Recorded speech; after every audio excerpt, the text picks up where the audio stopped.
fellow photographer, how's it going? I'm Michael Selbe. Today I would like to give you a reference system for whenever you ask yourself the question where to position my light and where to position my model. Now, I want to make it easy for you and tell you how I think about this question.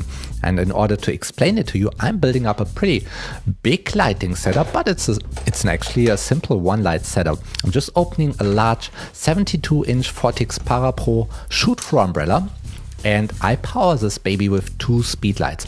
It's 4Tix Mitros speedlights with guide number 58, but I run them on 1/4 of their power, because this way I never ever have to wait for a speedlight to recycle, even when I shoot pretty fast. Now, having the big lighting setup, the million-dollar question is where to position my light.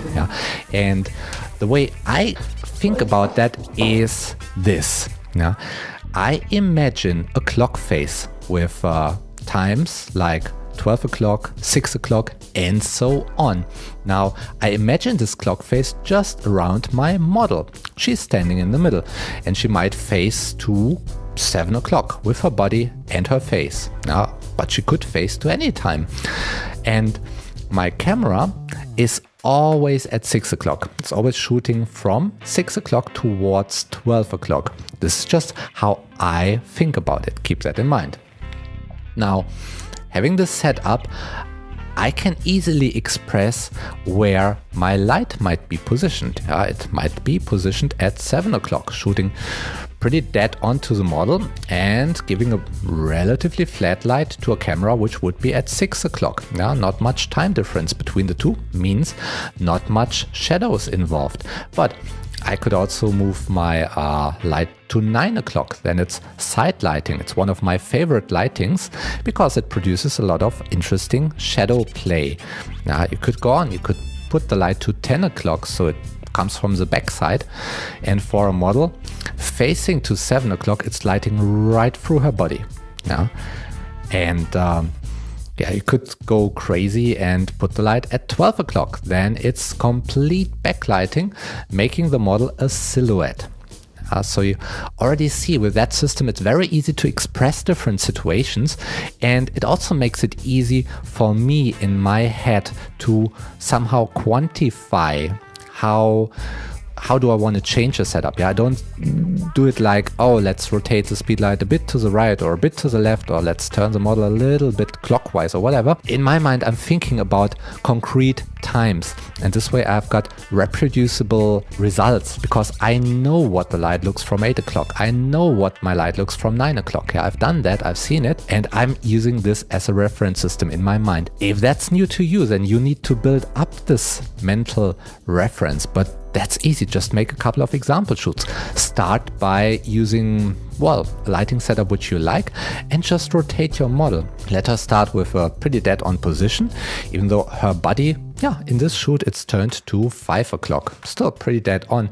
Turning her directly to 6 o'clock would be like this. This is how the model looks, totally square to the camera. It's more like something you would do for fashion, but not for much anything else.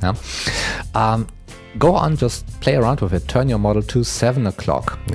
Turn her body to 8 o'clock. What does it look like now? Now it's becoming really three-dimensional.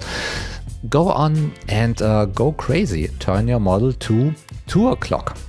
Then you have an interesting view from her backside. And notice that her face and her body, they usually have 3-hour time difference, so to speak.